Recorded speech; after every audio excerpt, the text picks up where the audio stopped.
ពេលកូនឈឺរវាងថ្នាំគ្រាប់និងថ្នាំសេរ៉ូទឹកតើមួយណាល្អជាងនៅពេលដែលកូនឈឺការជ្រើសរើសយកថ្នាំដើម្បីមកព្យាបាលពួកគាត់ដែលត្រឹមត្រូវគឺពិតជាមានសារៈសំខាន់ខ្លាំងណាស់ពីព្រោះថានៅពេលដែលយើងផ្ដល់ថ្នាំឲ្យពួកគាត់បានត្រឹមត្រូវនោះប្រសិទ្ធភាពនៅក្នុងការព្យាបាលក៏វាល្អទៅតាមនឹងដែរអញ្ចឹងម៉ាក់តែងតែមានចម្ងល់ហើយមានន័យថាពេលណាទៅដែលយើងត្រូវជ្រើសរើសប្រើថ្នាំគ្រាប់ឬមួយក៏ថ្នាំជាប្រភេទសេរ៉ូឬមួយក៏ជាប្រភេទសលេងអញ្ចឹងទៅហើយតែងតែមានចម្ងល់ក្នុងចិត្តទៀតថាអ៊ុយឃើញពេទ្យខ្លះឲ្យថ្នាំគ្រាប់ឃើញពេទ្យខ្លះឲ្យថ្នាំប្រភេទសេរ៉ូពេទ្យខ្លះឲ្យជាថ្នាំសលអញ្ចឹងសួរថាតើមួយណាវាល្អជាងមួយណាមានប្រសិទ្ធភាពជាងអីអញ្ចឹងណាចាតាមពិតទៅថ្នាំសេរ៉ូគឺជាពពួកដែលគេហៅថាថ្នាំដែលជាប្រភេទរាវអញ្ចឹងវាងាយស្រួលនៅក្នុងការផ្ដល់ឲ្យក្មេងហើយជាទូទៅនៅក្នុង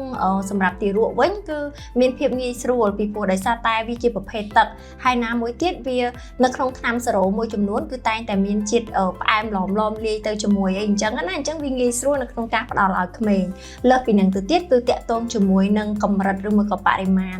ថ្នាំប្រភេទសេរ៉ូបើសួរក្នុងនាមខ្ញុំជាគ្រូពេទ្យកុមារវិញគឺនាងខ្ញុំចូលចិត្តឲ្យថ្នាំសេរ៉ូច្រើនដោយសារតែថ្នាំសេរ៉ូងាយស្រួលនៅក្នុងការបែងចែកកម្រិតនៅក្នុងការប្រើប្រាស់អញ្ចឹងយើងអាចឲ្យតាមកម្រិតដែលយើងចង់បានវាក្រិតក្រមបានល្អជាជាងយើងយកថ្នាំគ្រាប់ហើយយកមកពុះអញ្ចឹងយើងអត់ដឹងថាបរិមាណដែលយើងពុះហ្នឹងវាត្រឹមត្រូវទៅតាមកម្រិតមួយណាដែលមួយឬក៏អត់អញ្ចឹងណាអញ្ចឹងនៅពេលដែលយើងឲ្យថ្នាំសេរ៉ូទៅវាត្រូវទៅតាមអាយុវាត្រូវទៅតាមគីឡូក៏ប៉ុន្តែងាកមករកថ្នាំគ្រាប់វិញក៏មិនបានន័យថាគ្រប់ថ្នាំគ្រាប់គឺសុទ្ធតែមានគុណវិបត្តិទេអញ្ចឹងសម្រាប់ថ្នាំគ្រាប់គឺអាចផ្ដល់ទៅលើកុមារដែលគាត់បានន័យថាមានវ័យណាដែលសមល្មមដែលគាត់អាចចេះលេបដោយមិនស្លាក់ដែលគាត់អាចទៅពៀបានដោយមិនមានផលប៉ះពាល់អញ្ចឹងណាចាអញ្ចឹងគឺថ្នាំគ្រាប់វាមានអត្ថប្រយោជន៍បែបហ្នឹងដែរដោយថានៅក្នុងថ្នាំគ្រាប់ហ្នឹងភាគច្រើនគឺកម្រិតនៃថ្នាំហ្មងដែលគេហៅថា strain របស់ថ្នាំហ្នឹងអញ្ចឹងឧទាហរណ៍ថាថ្នាំវាមានលេខ500លេខ1000អីអញ្ចឹងទៅអញ្ចឹងកម្រិតវារៀងខ្ពស់ដែលធ្វើឲ្យពួកគាត់ងាយស្រួលនៅក្នុងការលេបនៅក្នុងបរិមាណតិចអញ្ចឹងឧទាហរណ៍ថាបើសិនបើកូនហ្នឹងគឺជាក្មេងធំអីហើយយើងឲ្យសេរ៉ូគាត់អញ្ចឹងជួនណាគីឡូរបស់គាត់ហ្នឹងបើគិតជាសេរ៉ូវិញអាចថា20 ml 5-10 ml អីអញ្ចឹងទៅអញ្ចឹងវារៀងច្រើនដែរបើអាយុគាត់ច្រើនគីឡូគាត់ខ្ពស់អញ្ចឹងណាប៉ុន្តែបើយើងដូរមកជាថ្នាំគ្រាប់វិញគឺយើងឲ្យត្រឹមតែ1គ្រាប់ទេអញ្ចឹងអានេះក៏ជាគុណសម្បត្តិរបស់ថ្នាំគ្រាប់ដូចគ្នាអញ្ចឹងមិនថាជាថ្នាំសេរ៉ូមិនថាជាថ្នាំគ្រាប់ឬមួយក៏ពេលខ្លះទៀតបើក្នុងករណីថ្នាំសល់វិញណា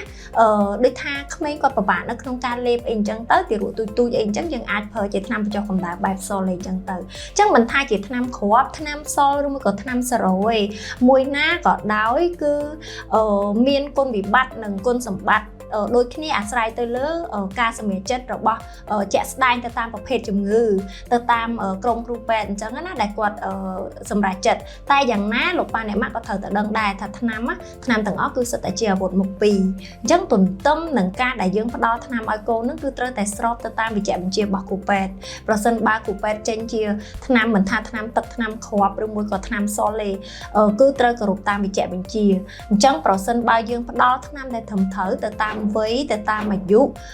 ទៅតាមកម្រិតឬមួយក៏ពេលវេលាត្រឹមត្រូវគឺអាចជួយកូនយើងឲ្យបានជាសះស្បើយពីជំងឺក៏ប៉ុន្តែប្រសិនបើយើងចេះតែប្រើប្រាស់ថ្នាំដោយ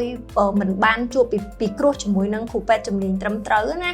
យើងចេះតែទៅទិញឬគេថាឬមួយក៏អីចឹងទៅយើងទៅទិញយកមកផ្ដល់ឲ្យកូនញ៉ាំដោយខ្លួនឯងដោយគ្មានវិជ្ជាបញ្ជាឬមួយក៏ការណែនាំត្រឹមត្រូវមិនថាជាថ្នាំទឹកទេមិនថាជាថ្នាំសេរ៉ូទេមិនថាជាថ្នាំសលទេគឺសុទ្ធតែផ្ដល់ផលប៉ះពាល់ទៅដល់កូនតូចយើងអញ្ចឹងលោកប៉ាអ្នកម៉ាក់សង្ឃឹមថាបន្ទាប់ពីទស្សនាវីដេអូនេះហើយនឹងបានយល់ដឹងអំពីថាតើជំរើសនៅក្នុងការប្រើថ្នាំទឹកប្រើថ្នាំគ្រាប់ឬមួយក៏ថ្នាំសលអញ្ចឹងថាតើវាមានការខុសគ្នាបែបណាហើយជាទូទៅយើងគួរតែជ្រើសរើសការប្រើប្រាស់បែបណាតែមែនតើដោយអ្នកគ្រូបានប្រាប់មុននឹងអញ្ចឹងជំរើសមិនគួរជារបស់យើងទេជំរើសគួរតែជារបស់គ្រូពេទ្យពីព្រោះថាពួកគាត់ដឹងថា